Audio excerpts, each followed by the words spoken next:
कहते हैं किसी के साथ अगर थोड़ा वक्त भी बिता लिया जाए तो उसके साथ भी एक रिश्ता बनने लगता है, एक हमदर्दी जुड़ने लगती है।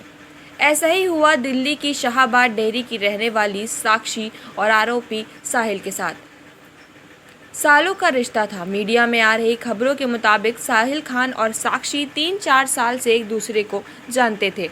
दोनों के बीच करीबी रिश्ता रहा था। एक वक्त पर अपने दोस्त पर साक्षी इतना विश्वास करती थी, लेकिन इसके बावजूद साहिल ने इतनी बेरहमी से उस लड़की का कत्ल कर दिया। रविवार के दिन दिल्ली एक बार फिर से दहल गई जब 16 साल की लड़की साक्षी की हत्या का वीडियो सामने आया। साक्षी पर एक के बाद एक चाकू से 40 बार वार किए गए। उसके बाद भी कातिल का मन नहीं भरा तो उसने पत्थर उठाकर साक्षी के सर पर 4-5 बार हमला किया। तमाशाशीन बड़ी भीड़ के सामने साक्षी पर हमला होता रहा और फिर भी कातिल वहां से फरार हो गया। हत्या के आरोप लगे उसे इंसान पर जिस पर साक्षी ने कभी आंख बंद करके भरोसा किया था, जिसके लिए अपने परिवार से लड़ती रही थी।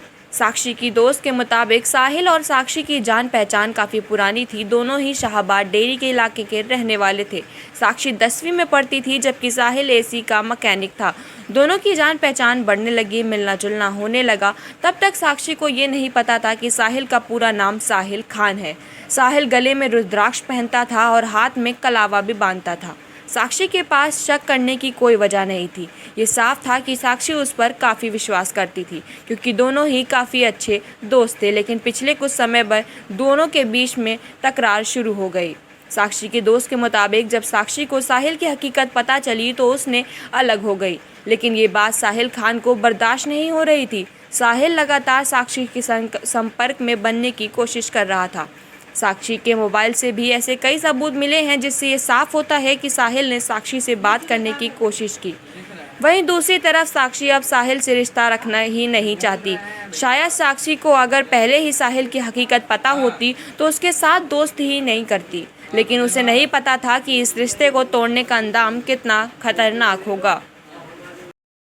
वीडियो को लाइक और चैनल को सब्सक्राइब करना मत भूलें।